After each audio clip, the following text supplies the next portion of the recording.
வணக்கம். நான் உங்க தங்கம் டெய்லர். இன்னைக்கு இந்த வீடியோல இந்த சில்க் சாரீக்கு ஒரு மாடல் ப்ளவுஸ் தைக்கலாம். வீடியோவை ஸ்கிப் பண்ணாம முழுமையா பாருங்க. நீங்க நம்ம சேனலை இப்ப தான் புதுசா பார்க்குறீங்க அப்படின்னா, சப்ஸ்கிரைப் பண்ணி வச்சுக்கோங்க. அப்பதான் அடுத்தடுத்த வீடியோக்கள் வந்து உங்களுக்கு உடனுக்குடன் வரும். இந்த சாரீ பார்த்தீங்கன்னா, ஃபுல்லாவே வந்து இந்த கிரீன் கலரு. முந்தானையும் ப்ளவுஸும் பார்த்தீங்கன்னா, நல்ல ஒரு ஆரஞ்சு கலர்ல இருக்கு. இப்போ இந்த ப்ளவுஸ் பீஸ் வந்து லைனிங்லேயும் நல்ல கிளாத்லேயும் முதுகு பக்கத்தை கட் பண்ணி எடுத்து வச்சுருக்கேன். இதில் நம்ம வந்து தேவையான அளவுகள் எல்லாம் மார்க் பண்ணி நெக்கை வந்து கட் பண்ணி எடுத்துடலாம். நெக்கோட அகலம் பார்த்திங்கன்னா 2.5 இன்ச்சு எடுத்திருக்கேன். உயரம் 9.25 இன்ச்சு. இந்த இடத்துல நம்ம வந்து 2.5 இன்ச்சு மார்க் பண்ணிவிட்டு பாக்ஸ் வந்து வரைஞ்சி விட்டுறலாம்.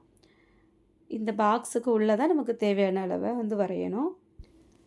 இந்த பாக்ஸ் வரைஞ்சிருக்கேன் பாருங்கள், அதோட சென்டர் பகுதியில் ஒரு 1/2 இன்ச் அளவுக்கு உள்ளே மார்க் பண்ணியிருக்கேன். அதுக்கப்புறமா அந்த கார்னர்லேருந்து மேலே ஒரு 2 இன்ச்சு மார்க் பண்ணி அதுவே ஒரு 1/2 இன்ச்சுக்கு வெளியில் வர்ற மாதிரி மார்க் பண்ணியிருக்கேன். இப்போ கீழே வந்து நல்லா ரவுண்டு வரைஞ்சிடலாம். அதுக்கப்புறமா இந்த மார்க்கில் இருந்து நம்ம அந்த பாக்ஸுக்கு உள்ளே ஒரு 1/2 இன்ச்சு மார்க் வச்சுருந்தோம் இல்லையா, அதில் அப்படியே தொட்டு உள் வளைவாக வரணும். இப்போ இதை மார்க் பண்ணி விட்டாச்சு. இப்போ கீழே இந்த ரவுண்டு வந்து வரைஞ்சிருக்கேன் இல்லையா, அதில் ஒரு 2.25 இன்ச்சு உயரம் வச்சுட்டு அதை அப்படியே வந்து மேலே இருக்க அளவுக்கு டேப் வச்சு அளந்து மார்க் பண்ணி விட்டாச்சு. இப்போ நம்ம வந்து கட் பண்ணி எடுத்துடலாம். கேன்வாஸில் வச்சு தைக்கிறதா இருந்தாலும் தைக்கலாம். நான் இன்றைக்கி இதுக்கு வந்து கேன்வாஸ் கொடுக்காம நார்மலாக கட் பண்ணி தைச்சிட போகிறேன்.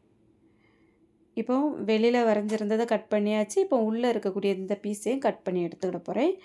எப்போவுமே சொல்கிற மாதிரி தான் இந்த பீஸ் வந்து பத்திரமா எடுத்து வச்சிடலாம். கடைசியில் நமக்கு தேவைப்படும். அடுத்தது நம்ம நல்ல கிளாத்துலேயும் கட் பண்ணி எடுத்துடலாம். லைனிங்கோட அளவுக்கு இல்லாமல் கொஞ்சம் இந்த கிளாத்தை விட்டு கட் பண்ணணும். எப்போவும் தெரிஞ்சது தானே, நிறைய பேருக்கு தெரிஞ்சிருக்கோன்னு நினைக்கிறேன். தெரியாதவங்க வந்து கொஞ்சம் கவனித்து இந்த மாதிரி கட் பண்ணிவிடுங்க. இப்போது நல்ல பக்கத்துக்கு மேலே லைனிங்கை வச்சுட்டு நெக்கோட அளவு வந்து 1/4 இன்ச்சு தான். அந்த 1/4 இன்ச்சில் அப்படியே அந்த வளைவுகளுக்கு ஏற்ற மாதிரி தையல் போட்டு கார்னரில் அப்படியே நிறுத்திட்டு மறுபடியும் திருப்பி அந்த வளைவு வர மாதிரி கரெக்டாக அப்படியே தைச்சி கொண்டுட்டு வரேன். எங்கேயாவது கிளாத்து வந்து உங்களுக்கு விலகி விலகி போகிற மாதிரி இருக்குன்னா, நான் வந்து பின் போட்டிருக்கேன் பார்த்தீங்கன்னாங்களா, அந்த மாதிரி 2-3 இடத்துல வந்து பின் போட்டு எடுத்து வச்சுக்கிடுங்க. ரொம்பவே ஈஸியாக இருக்கும் தைக்கிறதுக்கு. இந்த மாதிரி பின் எல்லாமே பார்த்திங்கன்னா ஆன்லைன்லேயும் கிடைக்குது. இப்போ கடைகள்லேயும் நிறைய கிடைக்குது. இந்த மாதிரி கொஞ்சம் நீளமான பின் வாங்கி வச்சுடுங்க, ரொம்ப யூஸ்ஃபுல்லாக இருக்கும்.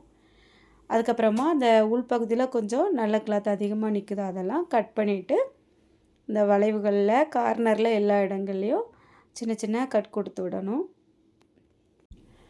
அந்த மாதிரி கட் பண்ணலைன்னா நமக்கு திருப்புறதுக்கு வசதியாக இருக்காது. அதனால் எப்போவுமே வந்து கட் பண்ணிவிடணும். இப்போ நான் வந்து திருப்பிவிட போகிறேன். இது வந்து கேன்வாஸ் கொடுக்காததுனால நம்ம வந்து கொஞ்சம் பொறுமையாக அந்த வளைவுகளில் வந்து எடுத்து எடுத்து விட்டு தையல் போடுற மாதிரி இருக்கும். நான் வந்து தைக்கும்போது உங்களுக்கு காமிக்கிறேன். விளிம்பில் தான் தையல் போடணும். லைனிங் வந்து மேலே தெரியக்கூடாது. பார்த்திங்கன்னா இந்த வளைவில் கொஞ்சம் அப்படி கிளாத் வந்து உள்ளே சுருண்டு இருக்கும். கொஞ்சம் கொஞ்சமாக அதை எடுத்து விட்டுட்டு அந்த விளிம்பில் நம்ம வந்து தையல் போடணும்.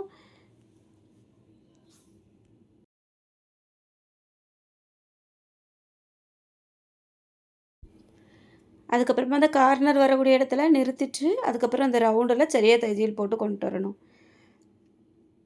நம்ம வந்து கேன்வாஸ் வச்சோன்னா இன்னுமே கொஞ்சம் ஈஸியாக இருக்கும் இந்த வளைவு வரக்கூடிய இடத்துல. இது நம்ம அப்படியே நேரடியாக கிளாத்துக்கு மேலே தையல் போட்டிருக்கிறதுனால கொஞ்சம் எடுத்து விட்டு தைக்கிற மாதிரி தான் இருக்கும். இதுலேயே வந்து நம்ம லைனிங்கில் கேன்வாஸ் வச்சு அயர்ன் பண்ணி தைச்சோம் இல்லையா, இதுக்கு முன்னாடி ஒரு வீடியோவில், அந்த மெத்தடில் இந்த கிளாத்துலேயுமே தைக்கலாம். இதுவும் நம்ம வந்து அயர்ன் பண்ணால் வெளில தெரியாது. அந்த மாதிரி கிளாத்துக்கு எல்லாமே நம்ம வந்து கேன்வாஸ் அப்படியே அயர்ன் பண்ணி தைச்சிடலாம். இப்போது திருப்பிட்டு உள் பக்கத்தில் லைனிங்கை சுற்றியும் ஜாயிண்ட் தையல் வந்து போட்டு அந்த எக்ஸ்ட்ரா நிற்கக்கூடிய கிளாத்தெல்லாம் கட் பண்ணி எடுத்து வச்சிடலாம். அடுத்தது நம்ம மாடல் எப்படி தைக்கலாம் அப்படின்ட்டு பார்ப்போம். நம்ம சென்டர்லேருந்து ஒரு சின்ன கிளாத் கட் பண்ணி எடுத்தோம் பாருங்க, அதை எடுத்து வச்சுருக்கேன். நான் அந்த இதுக்கு வந்து ஒரு லைனிங்கு 2 மடிப்பாக எடுத்திருக்கேன். அது க்ரீன் கலரில் எடுத்திருக்கேன். நம்ம அந்த சேரீயில் உள்ள கிளாத்து வந்து க்ரீன் கலர் தானே, அந்த கிளாத்து வந்து இதில் வச்சு தைக்கிறதுக்காக இந்த மாதிரி மடிப்பு பகுதியை ஒன்றா வச்சுட்டு மேலே கரெக்டாக மார்க் பண்ணணும். சுற்றி வரக்கூடிய இடத்துல 1 இன்ச்சு எக்ஸ்ட்ரா விட்டு மார்க் பண்ணி கட் பண்ணி எடுத்துக்கிடலாம்.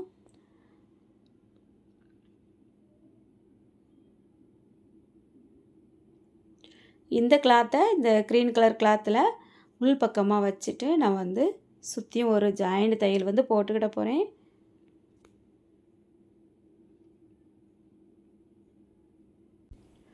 இப்போ வெளிப்பக்கமா இருக்கக்கூடிய கிளாத்த நான் வந்து கட் பண்ணிக்கிட போறேன். அந்த மேல கழுத்து பகுதி இருக்கு பாருங்க, அதில வந்து கட் பண்ணையில, நம்ம கட் பண்ணிட்டோம் அப்படின்னா, கொஞ்சம் அகலமா போறதுக்கு வாய்ப்பு இருக்கு. அதனால நான் அந்த மேல் கிளாத்த வந்து கட் பண்ணாம வச்சுருக்கேன்.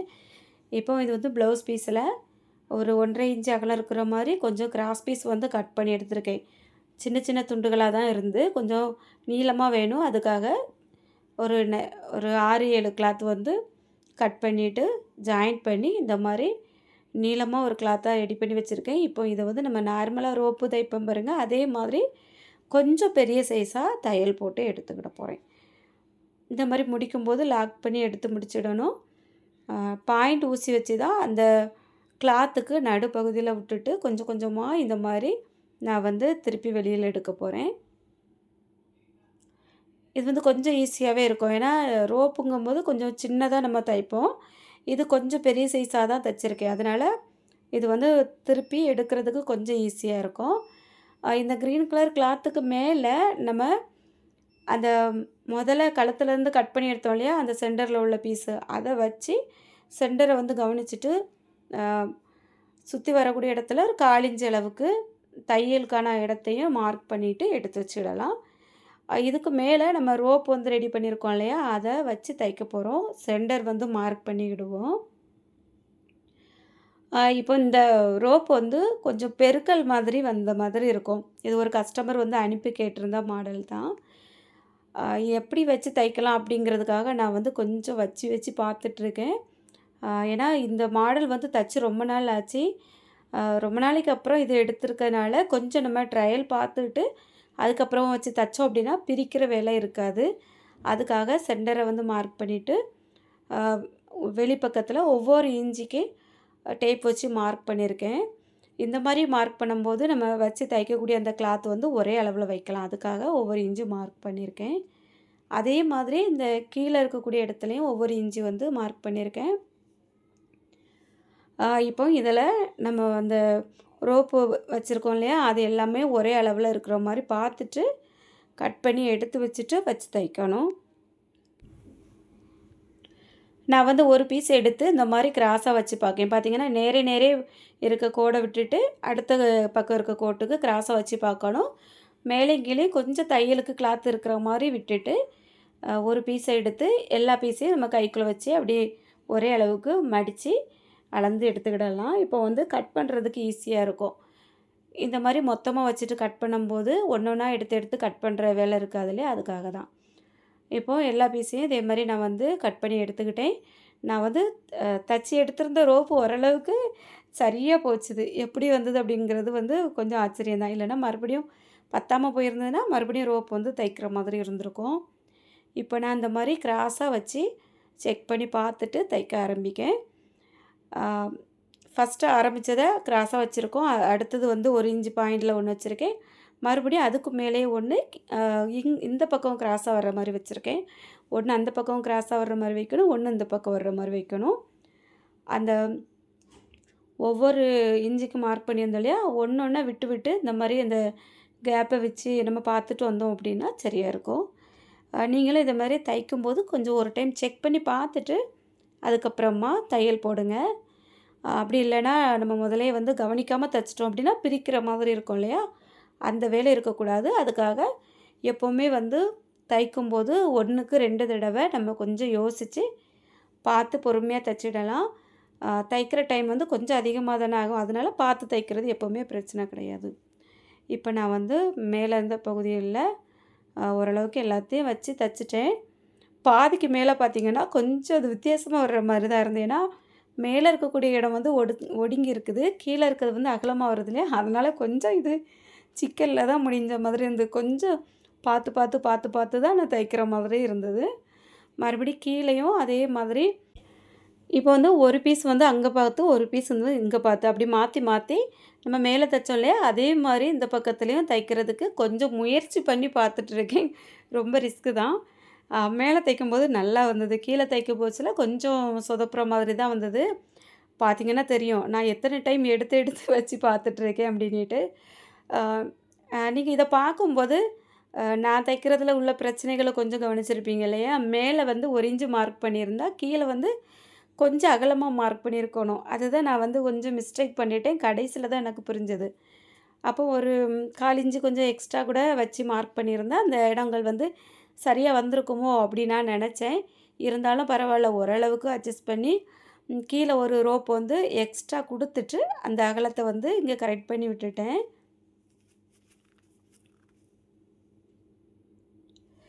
இப்போ தச்சாச்சு. நம்ம வந்து இப்போ மேலே உள்ள பகுதி வந்து கட் பண்ணாம இருக்கு பாருங்க. ஏன்னா, அந்த ரவுண்டு வந்து அகலமா போயிறக்கூடாதுன்னு தான் இந்த கிளாத்த வந்து கட் பண்ணாம வச்சிருந்தேன். இப்போ வந்து இத கட் பண்ணிக்கிட போறேன். லைனிங் தான் சரியான அளவு.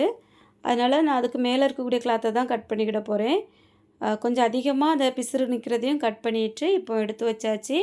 நான் ஏற்கனவே இதில வந்து அந்த துண்டு பீஸ் வச்சு மார்க் பண்ணியிருந்தேன். உங்களுக்கு ஞாபகம் இருக்கான்னு தெரியல. இல்லைன்னா கொஞ்சம் வீடியோவ கொஞ்சம் முன்ன தள்ளி கூட பார்த்துடுங்க.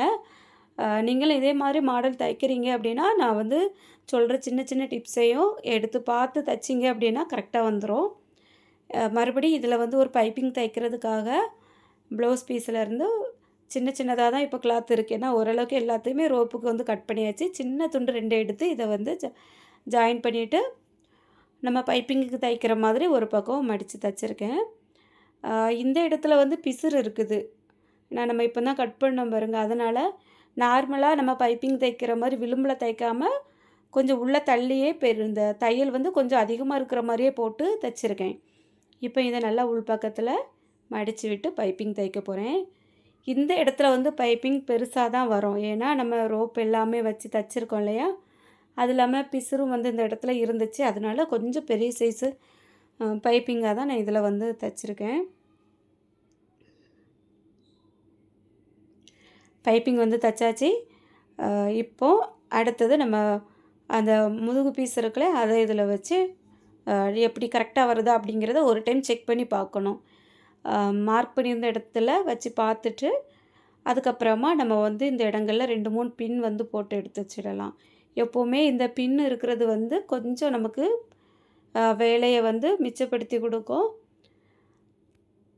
இப்போ அந்த பக்கமும் ஒன்று போட்டிருக்கேன், சென்டரில் ஒன்று போட்டிருக்கேன், இந்த சைடில் ஒன்று 3 பின் வந்து போட்டுக்கிட போகிறேன். போட்டுட்டு அதுக்கப்புறமா நம்ம வந்து அந்த இடங்களில் ஜாயிண்ட் பண்ணி தையல் போட வேண்டியதுதான்.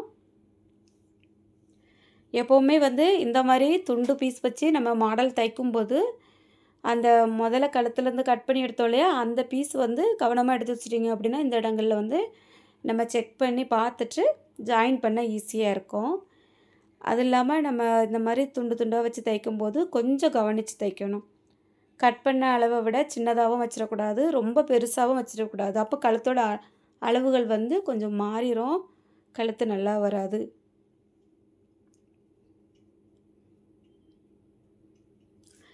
இப்போ ஒரு தையல் போட்டேன். நூலெல்லாம் கட் பண்ணிவிட்டு பின்னெல்லாம் எடுத்து ஒரு பக்கம் வச்சாச்சு. இப்போது நம்ம வந்து ஏற்கனவே முன்பக்கம் வந்து தைச்சி எடுத்து வச்சுருக்கேன். அதை எல்லாமே ஜாயின் பண்ணி எடுத்துக்கிட போகிறேன். ஷோல்டர் ஜாயின் பண்ணிவிட்டு லேஸ் வந்து வச்சு இதில் தைக்க போகிறேன். இதில் நமக்கு இந்த க்ரீன் கலர் லேஸ் வச்சோம் அப்படின்னா இன்னுமே ரொம்ப நல்லா இருந்திருக்கும் பார்க்கறதுக்கு. ஆனால் க்ரீன் கலரில் மேட்சிங்காக லேஸ் வந்து கிடைக்கல. அதனால நான் வந்து இதில் காப்பர் கலர் இருக்கு இல்லையா, அந்த காப்பர் கலரே வச்சாச்சு. ஒரு பக்கத்தில் இருந்து நம்ம அப்படியே தையல் போட்டு கார்னரில் மடித்து விட்டு தைக்கணும். வளைவுகள் வர இடத்துலலாம் கொஞ்சம் ஃப்ரீயாக லூஸாக விட்டு அழகாக தைச்சி கொண்டு வந்தோம் அப்படின்னா எங்கேயுமே லேஸ் வந்து நெளிஞ்சிட்டு இருக்காது. நான் நிறைய வாட்டி வந்து இந்த லேஸ் தைக்கிறது பற்றி நிறைய டைம் சொல்லியிருக்கேன். இப்போ இந்த வளைவு ஒரு பாருங்க, இந்த இடத்துல நம்ம லேஸ் வந்து இழுக்கக்கூடாது, ஃப்ரீயாக விட்டு தைக்கணும். அப்போ தான் அந்த இடங்கள் வந்து கரெக்டாக இருக்கும். முன்பக்கமும் நம்ம ஷோல்டர்லாம் ஜாயின் பண்ணியிருக்கிறதுனால அப்படியே கொண்டுட்டு வந்து முன்பக்கம் வரைக்கும் முடித்து எடுத்துடலாம். மறுபடியும் நம்ம இந்த லேஸுக்கு வெளிப்பக்கத்தில் இன்னொரு தையல் வந்து கண்டிப்பாக போடணும். இப்போ வந்து தையல் எல்லாம் போட்டு எடுத்து வச்சாச்சு. கை தைச்சதுக்கப்புறம் ப்ளவுஸ் எல்லாம் மொத்தமாக முடிச்சுட்டு காமிக்கிறேன் பாருங்கள். ஒரு ரோப்பும் வந்து இதில் வச்சு முடித்தாச்சு. இந்த மாடல் வந்து எப்படி இருக்குது அப்படிங்கிறத மறக்காமல் கமெண்டில் சொல்லுங்கள். வீடியோ பிடிச்சிருக்கோன்னு நினைக்கிறேன். பிடிச்சிருந்தா ஒரு லைக்கும் பண்ணிவிட்டு நீங்கள் நம்ம சேனலை சப்ஸ்கிரைப் பண்ணலைன்னா சப்ஸ்கிரைப் பண்ணிக்கோங்க.